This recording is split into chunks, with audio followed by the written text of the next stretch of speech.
Hi guys, my name is Tony Burton. I'm the owner of a training company in Edmonton called Burton Tactical. I was asked to talk to you guys a little bit about a couple different topics. First, we're going to look at the Canadian Firearms Safety Course. I myself am a certified instructor for PAL and RPAL courses. I've been an instructor now since I believe about 2012 area.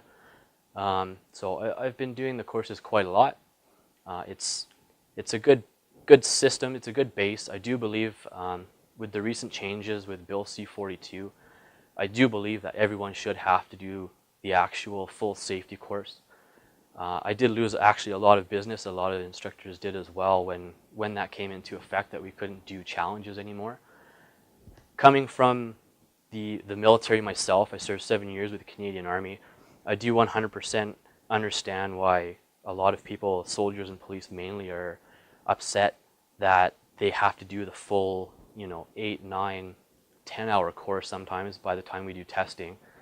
But in the same sense, most soldiers, most law enforcement officers do not get the opportunity to handle lever actions, revolvers, lots of different types of firearms. In the military, I mean, I'm great with a C7, a Browning, so I handle semi-automatic rifles, semi-automatic pistols.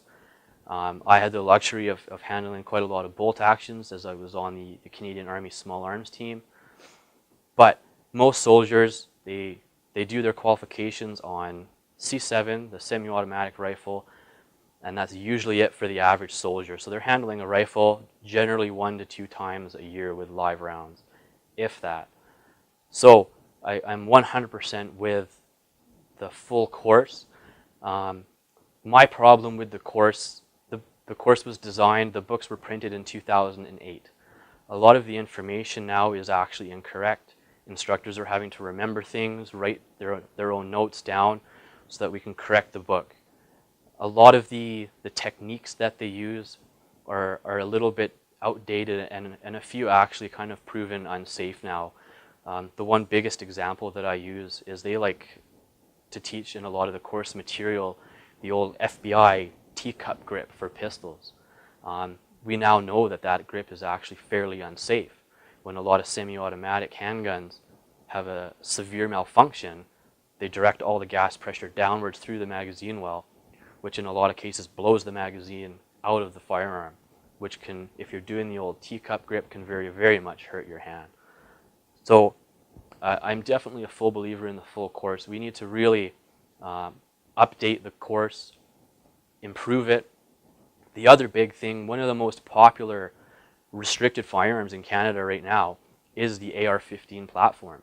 It's a great sporting firearm, good for competition, the biggest one being service rifle, which I competed in the military. Civilian side, the service rifle is huge, and it's actually going to be getting another big boost with a couple of friends that I have. They're working on bringing it back in force. It's a great competition. So in the restricted book, they actually don't even mention and don't even show you a picture of an AR-15, yet almost every person that I know that has their restricted firearms license has an AR-15, even multiple. I have multiple of them. They're amazing rifles. Some of the other problems that I have with the actual safety courses is just a lot of the smaller bits of information. So stances can be updated. They still talk about a lot of other older techniques.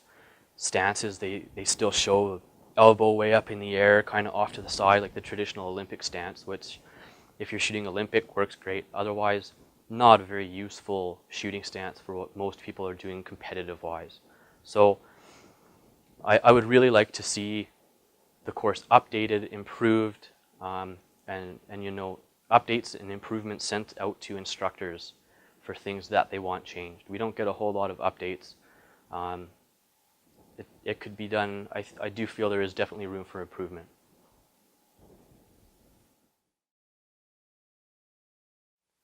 Thanks for dropping in and watching.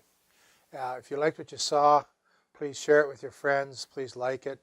Please subscribe to our channel and drop into www.the1000.ca and follow our movement. Bye.